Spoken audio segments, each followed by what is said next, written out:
అధ్యాయము 32, 33 వచనాలు మనం చదువుకున్నాము. ఈ మాటలు ఎవరితో చెప్పారు?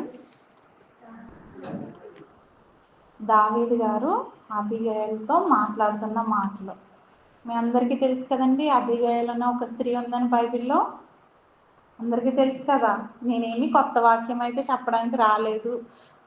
బైబిల్లో ఉన్న ఆమెని గుర్తు చేయడానికి నేను ఈరోజు ఇక్కడైతే నిలబడి ఉన్నాను. ఈ అధ్యాయం మనం మొదటి నుంచి కనుక చూసుకున్నట్లయితే, మొదటి నుంచి 25వ అధ్యాయం మనం మొదటి నుంచి ఇప్పుడు చదువుకున్న మాటల వరకు కనుక మనం చూసుకున్నట్లయితే, ఒక భార్యాభర్తలు ఒక జంట మనకు కనిపిస్తారు. వారు ఎవరంటే నాబాలు, భర్త పేరు నాబాలు, భార్య పేరు అబీగయలు. 3వ వచనంలో మీకు కనబడుతుంది. అతని పేరు నాబాలు, అతని భార్య పేరు అబీగయలు. ఈ స్త్రీ సుబుద్ధి గలదై రూపసి అయి ఉండెను. అయితే చర్యలను బట్టి చూడగా నాబాలు మోటువాడును దుర్మార్గుడినై ఉండెను. అతడు కాలేబు సంతతి వాడు. ఇక్కడ ఈ భార్యాభర్తలు ఇద్దరు కూడా వారు ఎట్టివారు, వారి గుణగణాలు ఏంటనేది ఒక్క వచనంలో మనకి ఇక్కడ పరిశుద్ధాత్మ దేవుడు రాయించి ఉన్నారు. ఆమె రూపసి అంట, సుబుద్ధి కలిగిన స్త్రీ అంట. ఈ సుబుద్ధి కలిగిన స్త్రీ ఏం చేసిందంటే, భర్త చేసిన తప్పును తన మీద వేసుకొని తన భర్తకి అపాయం రాకుండా, అపాయం వచ్చే సందర్భంలో ఆమె అడ్డుగా నిలబడిందండి. తర్వాత దాని కింద ఉన్న వచనాలన్నీ కూడా మనం ధ్యానం చేసుకున్నట్లయితే, ఒకానొక సందర్భంలో దావీదు గారు నాబాలు యొక్క గొర్రెలను పర్వతం మీద అవి మేస్తూ ఉన్నప్పుడు వాటికి ఏ హాని జరగకుండా వాళ్ళకి ఎంతగానో ఉపకారం చేశారు. దావీదు గారితో ఉన్న పని వారందరూ కూడా ఈ నాబాలు యొక్క గొర్రెలను కాస్తూ వాటికి ఎటువంటి ఆపద కలగకుండా, ఇతర మందల నుంచి లేకపోతే దొంగిలించే వారి నుంచి ఏ ఒక్క గొర్రె కూడా, ఏ ఒక్క మంద కాపరికి హాని కలగకుండా వారు కాపాడి ఎంతగానో సహాయం చేసిన రీతిలో మనకి ఇక్కడ ఉన్న వచనాలన్నీ తెలియచేస్తాయి. అలాంటి సందర్భం దావీదు గారు వాళ్ళకి హెల్ప్ చేసి ఉన్నారు, ఉపకారం చేసి ఉన్నారు. ఒకానొక రోజున దావీదు గారి దగ్గర ఉన్న పరివారానికి తినడానికి భోజనం లేనప్పుడు నాబాలు తన దగ్గర ఉన్న గొర్రె మందల్ని బొచ్చు కత్తిరిస్తున్నాడని చెప్పేసి తెలిసినప్పుడు దావీదు గారి దగ్గర నుంచి కొంతమంది దూతల్ని పంపించి దావీదు గారు రిక్వెస్ట్ చేస్తారు, ఫుడ్ ఇవ్వండి. ఎందుకంటే వాళ్ళు బొచ్చు కత్తిరించడం అంటే చాలా సంతోషకరమైన విషయం. మనందరికీ తెలిసిన విషయమే కదండి. మన బట్టలు లేకపోతే మన స్వెటర్స్ అన్నీ కూడా గొర్రెల బొచ్చు నుంచి తయారు చేస్తారు. మేక వెంట్రుకల నుంచి, పరిశుద్ధ స్థలంలో కూడా చాలా వస్తువులు తయారు చేసినట్టు, దేవుడు అర్పణగా ఇమ్మన్న వాటిలో కూడా ఉన్నట్టు మనం అంతకుముందు ఉన్న లేవ్యాకాండం, సంఖ్యాకాండాలు చదువుతున్నప్పుడు, నిర్గమకాండం చదువుతున్నప్పుడు మనకు అవి కనిపిస్తూ ఉంటాయి. సో అలాంటి పండుగ దినంగా వాళ్ళు సెలబ్రేట్ చేసుకుంటున్న టైంలో దావీదు గారు తన దగ్గర ఉన్న పని వారిని పంపించి నాబాల్ దగ్గరికి పంపించి వీళ్ళందరికీ కొంచెం ఫుడ్ పెట్టమని అడిగి ఉన్నారు. అలా అడిగినప్పుడు నాబాల్ గారు చెప్పిన సమాధానం ఏంటంటే, 10వ వచనం అండి. నేను అంత ప్రతిదీ పాయింట్ టు పాయింట్ చెప్పట్లేదు, ఎందుకంటే మనకు సమయం చాలా తక్కువ ఉన్నది కాబట్టి నేను చాలా స్పీడ్గా చెప్తున్నాను. యెష్షయి కుమారుడెవడు? తమ యజమానులను విడిచి పారిపోయిన దాసులు ఇప్పుడు అనేకులున్నారు. నేను సంపాదించుకున్న అన్నపానములను, నా గొర్రె వచ్చి కత్తిరించి వారి కొరకు నేను వధించిన పశు మాంసమును తీసి నేను బొత్తిగా ఎరగని వారి గుర్తున్నా అని దావీదు దాసులతో చెప్పగా, దావీదు పనివారు ఇంటికి తిరిగి దోవ పట్టుకొని పోయి అతనికి మాటలన్నీ తెలియజేసి. చాలండి, వందనాలండి. ఇక్కడ చూసారు కదండి, చదవబడిన మాటలో నాబాల్ ఏమంటున్నారు? దావీదు ఎవడు? యెష్షయి కుమారుడు ఎవడు? యజమాని నుంచి పారిపోయిన అతను ఎవడు? అసలు నేను ఎందుకు ఇవ్వాలి? నాకు ఎరగని వానికి నేను ఎందుకు ఇవ్వాలని చెప్పేసి అతను అంటున్నారు.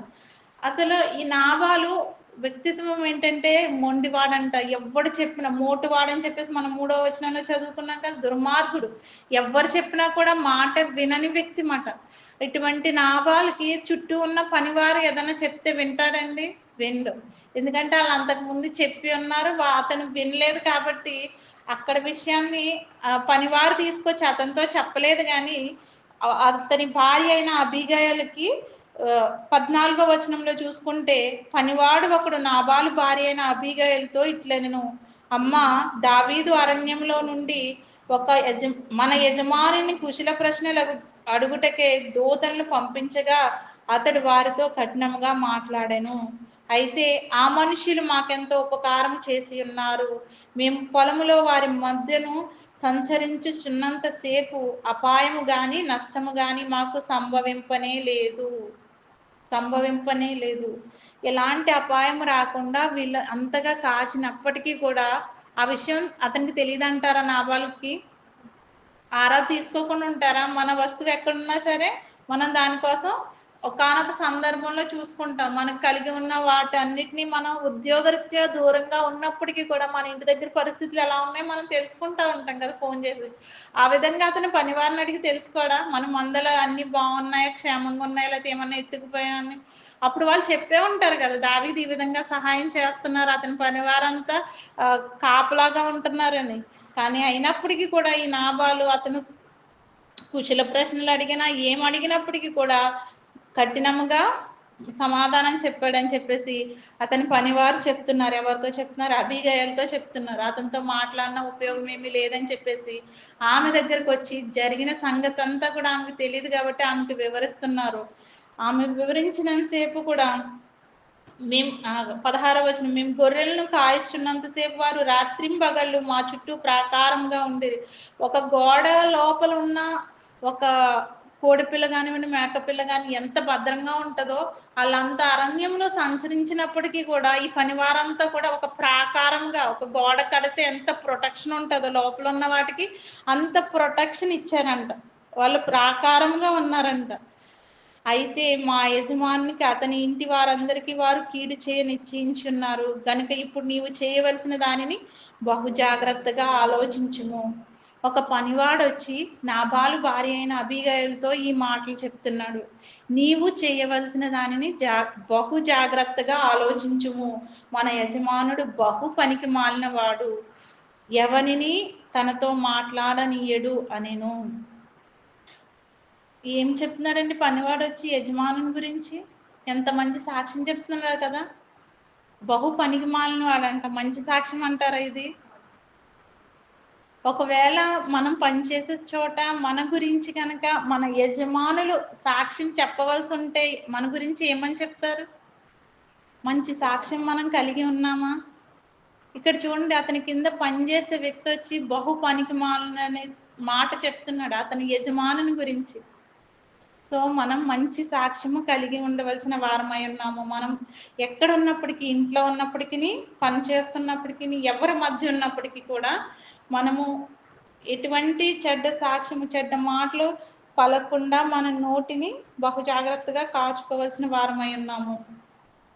ఎందుకు అతను అంతలాగా బహు పనికి మాలిన అని చెప్పేసి ఆ పనివాడు అన్నాడండి? ఒకవేళ వీళ్ళు చెప్పినా కూడా అతను వినే స్థితిలో లేడు. నువ్వు నా కింద పని చేస్తున్నావు, నువ్వు నాకు చెప్పేదేంటి, నాకు తెలియదా, లేకపోతే నేను ఎవరికి ఇవ్వాలి అని చెప్పేసి అంతకుముందు జరిగిన సందర్భాలన్నీ ఉండే ఉంటాయి కదా. మోటివాడు, దుర్మార్గుడు అని ముందే 3వ వచనంలో మనం చూసుకున్నాం. సో అలాంటి వ్యక్తిత్వం కలిగిన వ్యక్తి కాబట్టి అతను అంతలా చెప్పగలిగాడు. బహు పనికి మాలినవాడు, ఎవరిని తనతో మాట్లాడనీయడు అని. అతడు ఎవరిని కూడా మాట్లాడనీయడు అంటుంది. అప్పుడు అబీగయలు ఏం చేసిందంటే నాబాలుతో ఏమి చెప్పక త్వరపడి 200 రొట్టెలను, 2 ద్రాక్షారసపు తిత్తులను, వండిన 5 గొర్రెల మాంసమును, 5 మానికల వేచిన ధాన్యమును, 100 ద్రాక్ష గెలలను, 200 అంజూరపు అడలను గార్ధవముల మీద వేయించి, మీరు నాకంటే ముందుగా పోడి, నేను మీ వెనక నుండి వచ్చేదనని తన పనివారికి ఆజ్ఞనిచ్చి గార్ధవం మీద ఎక్కి పర్వతపు లోయలోనికి వచ్చుచుండగా దావీదును అతని జనులను ఆమెకు ఎదురుపడిరి. ఆమె వారిని కలుసుకొనెను.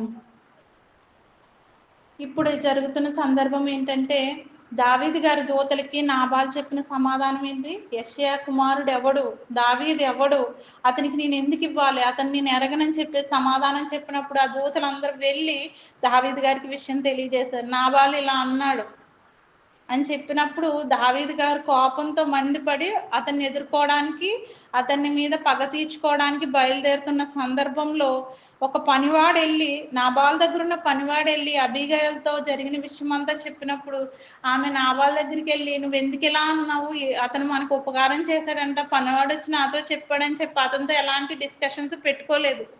ఆ సమయంలో ఆమె ఎంతో జాగ్రత్తగా ఆలోచించి ఏం చేసిందంటే, నాబాల్తో ఎవరు ఏమీ చెప్పకండి, మనము ఆహారాన్ని సిద్ధపరచుకుని త్వరగా మనం వెళ్దామని చెప్పి ఆ గాడిదలన్నిటి మీద ద్రాక్షరస్థిత్తులు, వండిన ఆహారం అంతా పెట్టుకొని, రొట్టెలు పెట్టుకొని త్వరపడి వెళ్ళిందంటండి. త్వరపడి తనకంటే ముందుగా ఆహారాన్ని పంపించేసి తన వెంటనే తను కూడా త్వరపడి గార్ధబం మీద ఎక్కి పర్వతపు లోయలోనికి వస్తూ ఉన్నది.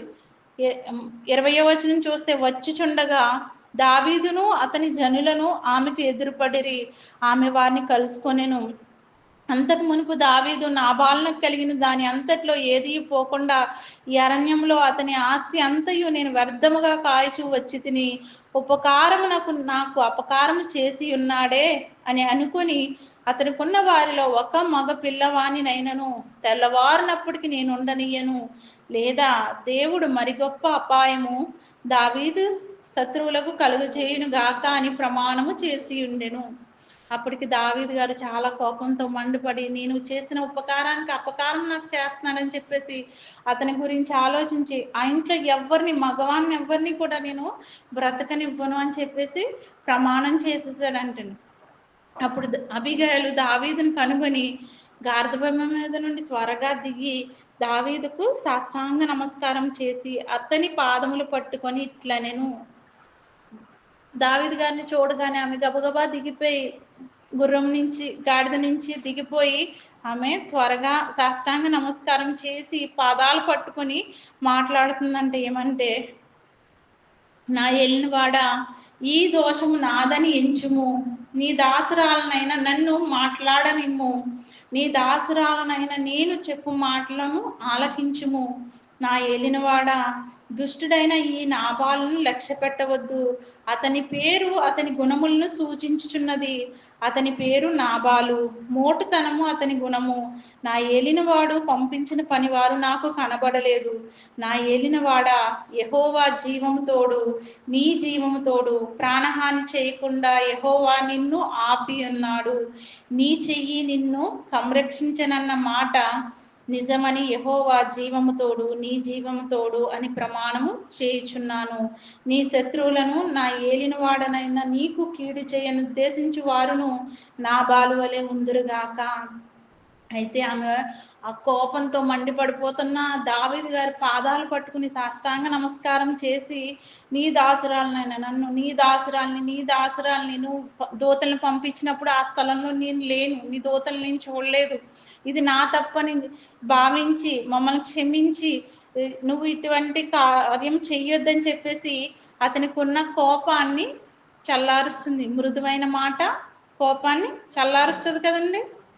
ఆమె అక్కడ ఎంత తగ్గింపు కలిగి ఉంది. ప్రతి మాట దగ్గర నా ఏలినవాడా, నీ దాసురాల్ని, అతనికి రెస్పెక్ట్ ఇస్తుంది, తన్ను తాను తగ్గించుకుంటుంది. తను ఏం చెప్తుంది చూడండి, యెహోవా జీవము తోడు, నీ జీవం తోడు, ప్రాణహాని చేయకుండా యెహోవా నిన్ను ఆపి ఉన్నాడు. ఈ మాటలన్నీ మాట్లాడుతూ ఉన్నప్పుడు దావీదు గారు ఆలోచించుకుంటా ఉన్నారు. అసలు దావీదు గారిని ఏమంటారని అందరూ దేవుని హృదయానుసారుడు అంటారు కదా. మరి అంతటి దేవుని హృదయానుసారుడైన దావీదు గారికి ఇంకొక స్త్రీ వచ్చి చెప్పాలంటారా దేవుని హృదయం? లేకపోతే ఆ దేవుడు ఏం చేయమంటున్నారు ఆ సమయంలో అని? ఆయన కోపంలో ఉన్నారు.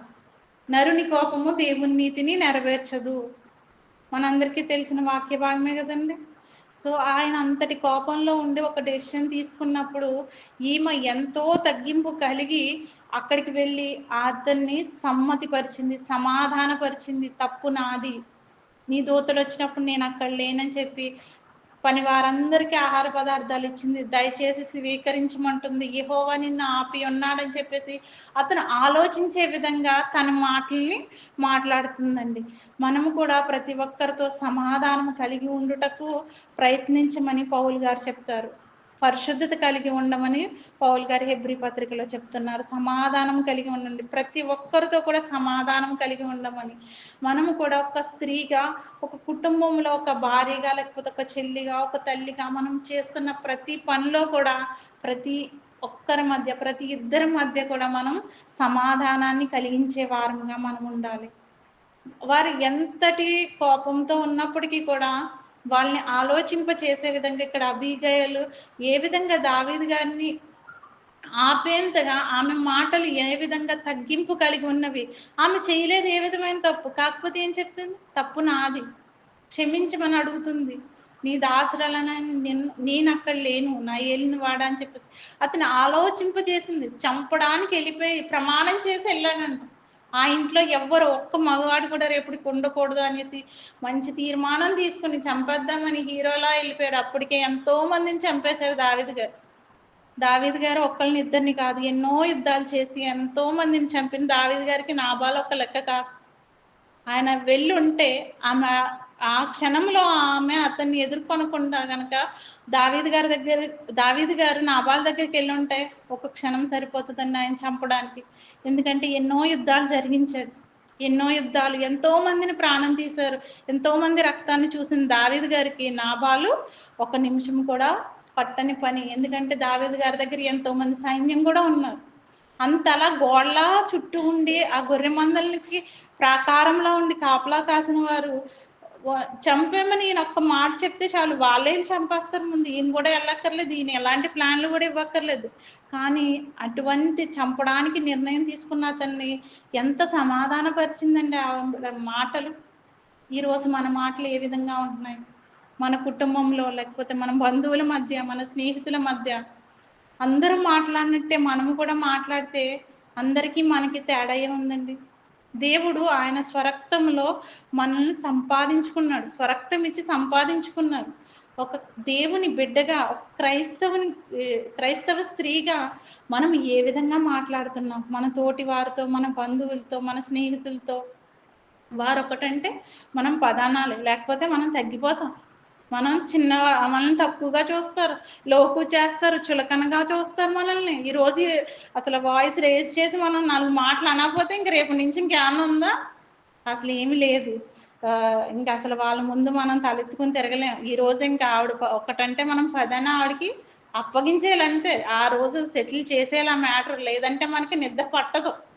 మనం నిద్రపోదామన్నా మన పక్క నుంచి ఎవరొక్క లేదోటంటే ఇంకా అసలు ఒక 4 అని ఊరుకునే వాళ్ళం, ఎవరన్నా ఏదంటే ఇంకా 10 అంటాం.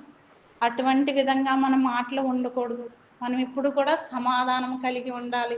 దేవుని కుమార్తెలుగా మనం ఉన్నాం కాబట్టి దేవుని ప్రేమను, దేవుని సమాధానమును మనం ప్రచురించే వారిగా ఉండాలి. దేవుడు సమాధానానికి కర్త, అల్లరికి కర్త కాదు. కాబట్టి ఈమె అంత కోపంలో ఉన్న వ్యక్తిని ఎంతగా సమాధానపరిచిందో మనం చూసి ఉన్నాం కదండి. మాటలన్నీ కూడా చదువుకుంటా వెళ్తా ఉంటే మనకి ఆమె మాట్లాడిన ప్రతి మాటలు కనిపిస్తాయి. అందుకని చెప్పి ఆమె మాటలన్నీ విన్న తర్వాత దావీదు గారు చెప్తున్నారు, 32వ వచనం, అందుకు దావీదు, నాకు ఎదురుపడుటకై నిన్ను పంపిన ఇశ్రాయేలీల దేవుడైన యెహోవాకు స్తోత్రము కలుగును గాక. దేవుడు అబిగయీల దగ్గరికి వచ్చి వెళ్ళమ్మా దావీదుని ఆపని ఎవరైనా చెప్పారండి? దేవుని దూత ఎక్కడైనా వచ్చేసి హలో అబిగయీల్ ఎక్కడ కూర్చున్నావేంటి, వెళ్ళి త్వరగా వెళ్ళని ఏమైనా చెప్పిందా? లేకపోతే వాట్సాప్లో మెసేజ్ చేసిందా? ఏమీ లేదు కదా. ఆమె జాగ్రత్తగా ఆలోచించింది, బహు జాగ్రత్తగా ఆలోచించింది, సమయానికి తగిన నిర్ణయం తీసుకుంది. తన భర్తకి చెప్పకుండా వెళ్ళింది, తన యజమానుడుగా ఉన్న తన భర్తకి చెప్పకుండా వెళ్ళింది. కానీ యజమానుడికి ఆపద కలగకుండా ఆయన ప్రాణాన్ని రక్షించడానికి వెళ్ళింది. నాబాలుకి చెప్తే వెళ్ళనిస్తాడా? వెళ్ళనివ్వడు. సో అక్కడ ఇశ్రాయేలు దేవుడు పంపారని చెప్పేసి దావీదు గారు ఆమె గురించి మాట్లాడుతున్నారు. నాకు ఎదురుపడుటకే నిన్ను పంపిన ఇశ్రాయేలీల దేవుడైన యెహోవాకు స్తోత్రము కలుగును గాక. ఆవిడ్ని బట్టి దావీదు గారు దేవుణ్ణి స్తుతిస్తున్నారు. ఈరోజు మనల్ని బట్టి దేవునికి మన కుటుంబ సభ్యులు స్తుతించే వారిగా ఉన్నారా? అమ్మా నిన్ను నేను కలిగి ఉన్నందుకు దేవునికి స్తుతులు చెప్తున్నానని చెప్పి మన పిల్లలు మనతో అంటారా?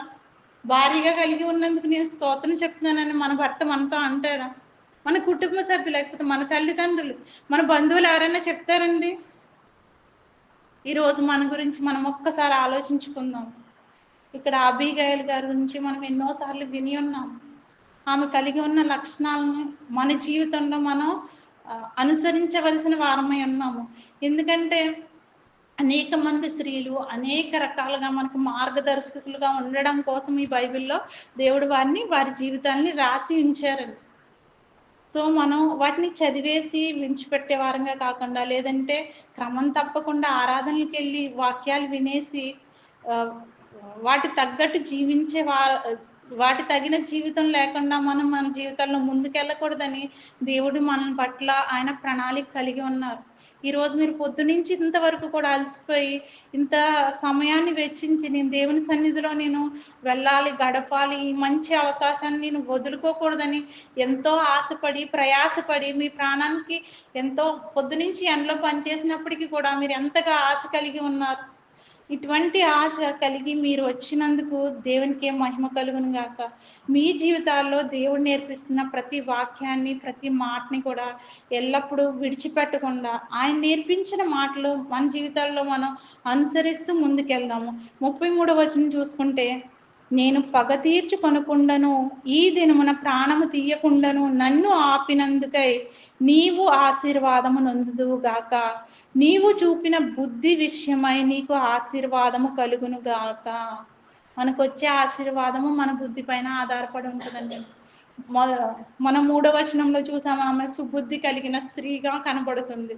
లాస్ట్లో ఇక్కడ 33వ వచనంలో కూడా నీవు చూపిన బుద్ధి విషయమై నీకు ఆశీర్వాదము కలుగును గాక అని చెప్పేసి దావీదు గారు మరలా అంతా చెప్తా ఉన్నారు.